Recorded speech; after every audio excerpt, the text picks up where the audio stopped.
ہماری کلاس میں 2 لڑکے اور تقریباً 10 لڑکیاں تھیں۔ سب کی ہی آپس میں اچھی دعا سلام ہو گئی تھی۔ ہم میں سے کچھ لڑکیاں ایک ہی اسکول آئی تھیں، وہ پہلے سے آپس میں دوست تھیں، لیکن میری اور فرحانہ کی کسی سابقہ ہم جماعت نے یہ داخلہ نہ لیا تھا۔ یہ ایک قدر مشترک ہونے کی وجہ سے ہم دونوں پہلے ہم نشست ہوئیں اور پھر سہیلیاں بن گئیں۔ یہی معاملہ فرحان اور صفدر کا تھا۔ یہ دونوں لڑکے الگ الگ اسکولوں سے آئے تھے، لہٰذا آپس میں دوستی کرنے کے سوا ان کے پاس کوئی چارہ نہ تھا۔ ظاہر ہے کہ انسان تنہا نہیں رہ سکتا، ہر جگہ اسے کسی دوست یا ساتھی کی ضرورت تو ہوتی ہے۔ فرحان بہت سنجیدہ اور شریف سا لڑکا تھا، وہ کم گو بھی تھا، جبکہ صفدر شرارتی اور شوخ تھا۔ وہ لڑکیوں سے بھی گپ شپ کرنے کی کوشش کرتا، جبکہ فرحان کسی کی طرف آنکھ اٹھا کر بھی نہیں دیکھتا تھا۔ مجھے اس کی یہی بات پسند تھی۔ اس کی اچھی عادات کی وجہ سے اساتذہ بھی اسے پسند کرتے تھے اور وہ اسٹاف میں عزت کی نگاہ دیکھا جاتا تھا۔ ایک روزے فری پیریڈ میں گراؤنڈ میں بیٹھا چائے پی رہا تھا کہ میں نے اس کے قریب جا کر از خود کلام کیا۔ کیا آپ کے پاس کل کے نوٹس ہیں؟ جواب میناس نے مجھے اپنی ڈائری دے دی۔ اس روز وہ جب کلاس میں داخل ہوا تو بہت خوش لگ رہا تھا۔ پہلی بار میں نے اسے چہکتے ہوئے دیکھا۔ اگلے روزے کالج کی راہداری میں کھڑا تھا۔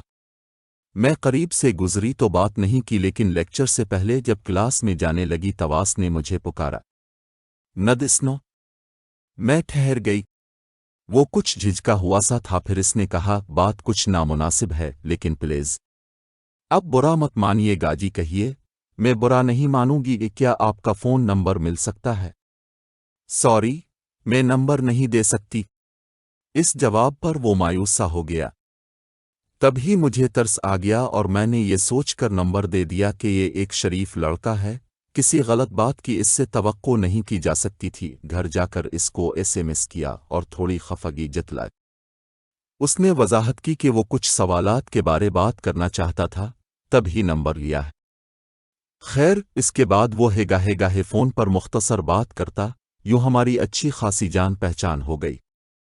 ابھی ہماری جان پہچان کو 1 ہفتہ ہوا تھا کہ اس نے کالج سے چھٹی لی اور لاہور چلا گیا۔ وہ بہت اچھی گفتگو کرتا تھا، جی چاہتا تھا کہ اس کی باتیں سنتے ہی رہوں۔ ایک دن میں اپنی فیملی کے ہمراہ ہوٹل میں کھانا کھانے گئی، وہ انوے مجھے نظر آ گیا۔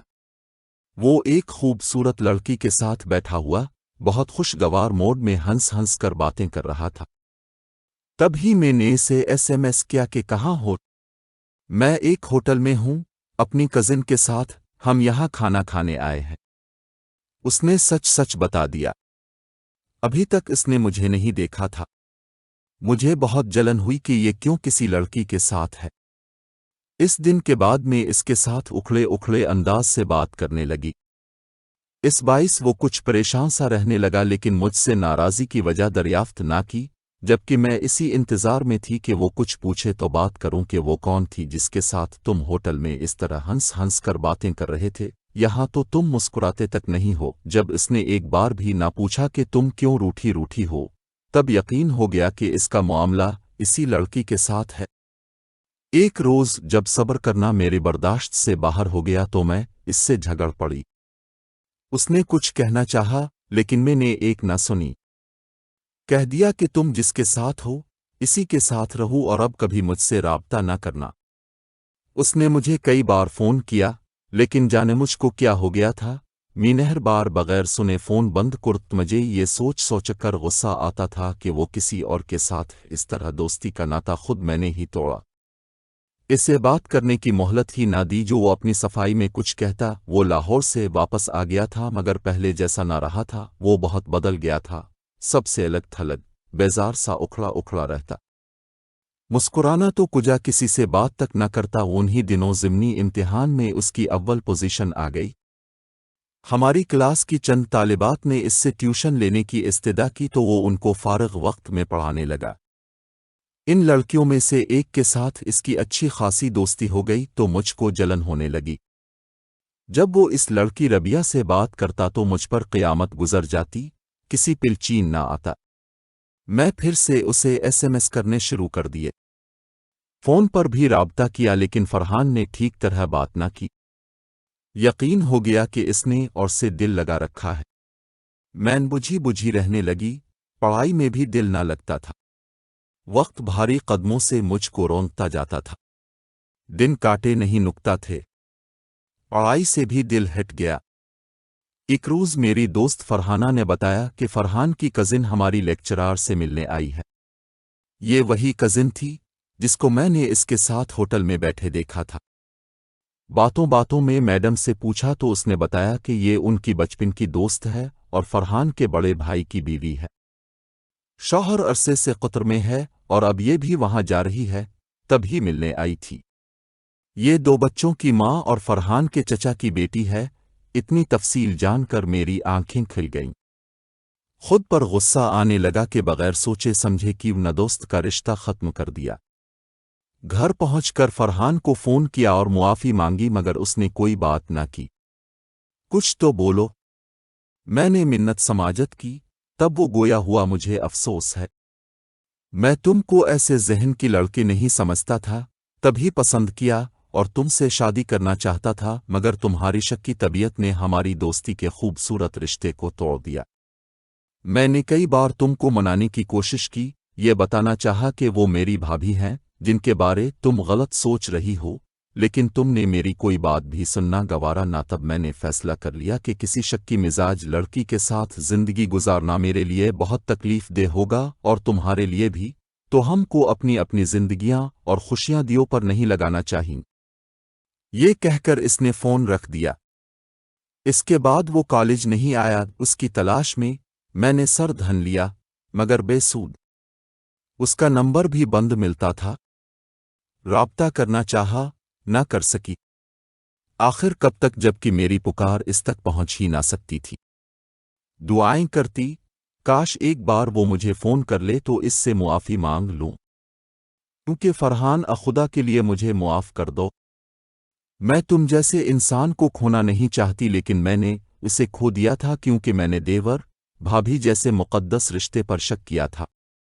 اس کی یہ سزا ملی کہ مجھ کو اپنی محبت سے دائمی جدائی مل گئی۔ میں کافی عرصہ پریشان رہی، امتحان بھی نہ دے سکی۔ فرحان کو بھلانا چاہا مگر نہیں بھلا سکی۔ ایک پھانس تھی جو دل میں کھپ گئی تھی، جو پھر نہ نکل سکی۔ اس کے بعد زندگی کے جتنے بھی دن گزارے، ایک مردے کی مانند گزارے۔ لیے ٹھہرتا نہیں، کسی کا انتظار نہیں کرتا، بس تیزی سے گزرتا جاتا ہے۔ ہم کو اس کے گزرنے کا احساس تک نہیں ہوتا۔ کئی رشتے آئے لیکن میں شادی سے انکار کرتی چلی گئی۔ بالآخر امی ابو اس قدر خفا ہوئے کہ ان کی خاطر سر تسلیم خم کرنا ہی پڑا۔ میرے نصیب میں جو شخص جیون ساتھی کے طور پر لکھا گیا تھا، اس کے ساتھ شادی ہو گئی اور نئی زندگی کی شروعات ہو گئی۔ نثار بہت اچھے انسان تھے، مجھ کو خوش رکھنے کی کوشش کرتے تھے۔ میں بھی بظاہر خوش نظر آنے کی کوشش کرتی، مگر دلوں کا حال تو اللہ ہی جانتا ہے، اور دل ایسی چیز ہے جس پر کسی کا بس نہیں چلتا۔ شادی کے چند سال بعد میرے شوہر کا تبادلہ ہو گیا۔ جہاں ہم گئے وہاں بھی دل نہ لگا۔ یہ پہاڑی علاقہ تھا۔ انہی دنوں جبکہ میں ذہنی طور پر اضطراب میں تھی، میری ایک لڑکی سے ملاقات ہو گئی جس کا نام سمینہ تھا۔ یہ ایک مقامی لڑکی تھی اور ہمارے پڑوس میں رہتی تھی۔ بہت اچھی عادات کی مالک تھی۔ جلد ہی میری اس کے ساتھ دوستی ہو گئی۔ اس کی باتیں بہت سادہ و معصومانہ ہوتی تھیں۔ میرے دل کی اداسی کو اس نے بھانپ لیا۔ ایک دن کہنے لگی، باجی، مجھے لگتا ہے آپ کو کوئی بے سکونی ہے۔ برا نہ مانو تو پوچھوں، کیوں اداس رہتی ہو؟ کیا کسی کی یاد ستاتی ہے؟ ہاں، ایک دوست کی کیا کروں، بھلانا بھی چاہوں تو نہیں بھلا سکتی۔ تبھی اپنے شوہر کو بھی نظر انداز کرتی ہوں، ان کی طرف توجہ نہیں کر سکتی۔ اس کا ایک حل ہے میرے پاس، اب میرے دادا کے گاؤں چلیں۔ وہاں ایک شخص ہے، نام نہیں معلوم مگر لوگ اس کو اللہ والا کہتے ہیں۔ وہ عجیب آدمی ہے، بس ایک بار آپ کو غور سے دیکھ کر پھونک مارے گا تو آپ کی ذہنی پریشانی دور ہو جائے گی اور اب بھلی چنگی ہو جائیں گی۔ کیا کہہ رہی ہو سمینہ؟ یہ کیسے ہو سکتا ہے؟ میں ایسے پیروں فقیروں پر یقین نہیں رکھتی۔ وہ پیر فقیر نہیں باجی، بس نیک آدمی ہے،